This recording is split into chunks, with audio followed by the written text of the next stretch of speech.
Groggy. Whatever Hartman had bumped in me was making me numb. I felt like this was happening to someone else. Someone I was watching on television. I couldn't think. Couldn't focus. The door was locked. I was a prisoner here.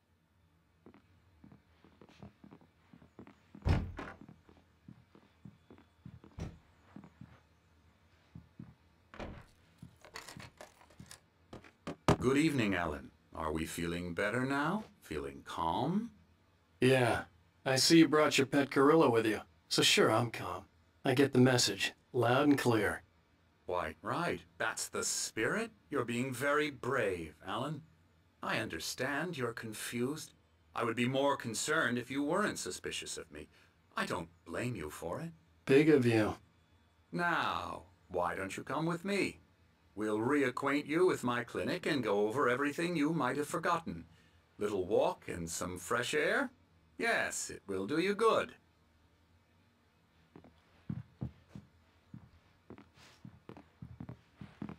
This corridor is for patients. Most of them aren't here right now. Jack took them out for a fishing trip, except for the ones who are particularly vulnerable, of course.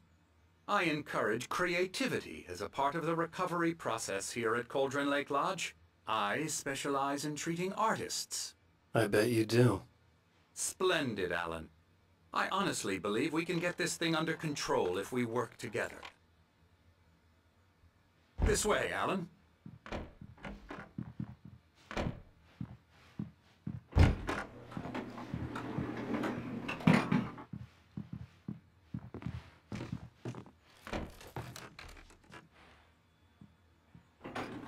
Now, Alan, from past experience with you, I know I need to get right into the heart of the matter as quickly as I can after an episode. So I'm just going to say this. Alice is dead. No. You're in a very vulnerable state until you understand and accept this. Alice drowned, and you couldn't face that. You're suffering from hallucinations, paranoid delusions, unusual thinking, an obsession about light and darkness, a feeling that everything revolves around you, your thoughts and dreams. Your mind has constructed an elaborate fantasy scenario in which your writings are affecting reality. She has been kidnapped and supernatural forces of darkness are trying to stop you. You go this way, Alan. I wasn't ready for another shot, so I went along with it. He had to be lying. But under the influence of the drug he had given me, I had to fight not to believe his words. It's all in your head. You've been making it up. Apart from the tragic accident with your wife, no one has been killed. Your delusions are just a manifestation of your subconscious mind trying to protect you from the too painful truth. Unless we fight the fantasy, it will return. I know the instinct is to resist me, but think about it.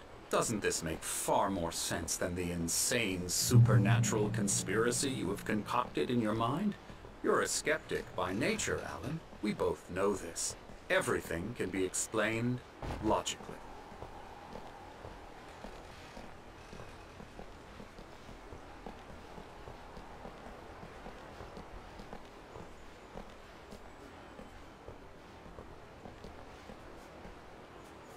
I never get tired of this view. Very inspiring, isn't it? Cauldron Lake spread below us. I could see Mirror Peak on the other side of the lake. I thought I could make out the spot where Diver's Isle had been when I arrived with Alice. Now there was nothing but waves. It seems there's a storm coming. Funny, I don't recall there being a mention of that in the weather forecast. Well, no matter. This way. Follow me. Alan, what I'm telling you is good news. Right now we're in control. Every time you have a relapse, it gets more and more difficult to resurface from the dark depths of your imagination. Not surprising, considering your profession. Imagination is what you work with. After all your nightmares, this should come as an immense relief to you. If it doesn't, why is that? Because I'm lying? Or because you don't want to admit that you're not well? It's very natural for you to think of me as your enemy.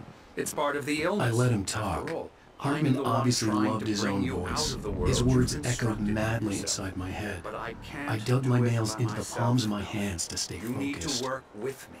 Once you accept that, we can begin the journey towards your recovery. Come along. Let's go inside.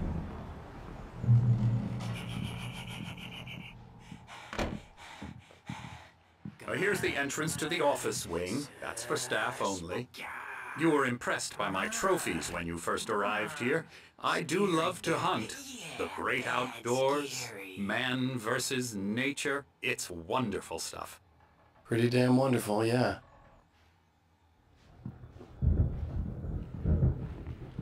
Scary, scary, scary.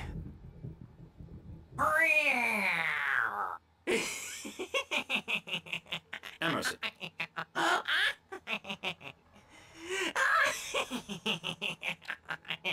I'm a real bad dream, mister. You should be afraid of me. Don't want to run into me in the night, that's for sure. Please, Emerson. Mr. Wake is confused enough as it is. Yeah, you'd like me to go away so you won't be scared. But you can't just decide what kind of dream you have or when you have it. Emerson.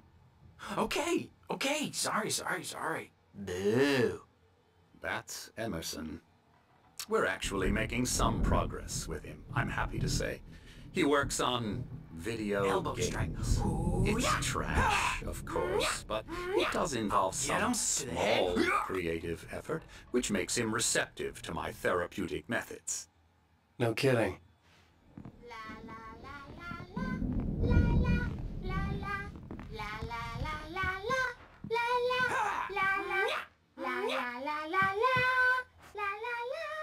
Come, Alan, this way. Now, you might have noticed the typewriter in your room. You've been writing as a part of the therapy. As soon as you feel up to it, you should continue.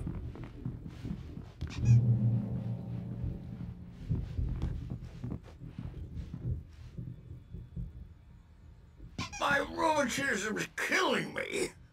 There's a storm coming. Oh, what a storm.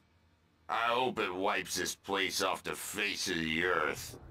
And these two are the Anderson brothers, Odin and Thor. They had a, how should I put this, a heavy metal band in the 70s and 80s called Old Gods of Asgard. They even adopted new first names to complete the image of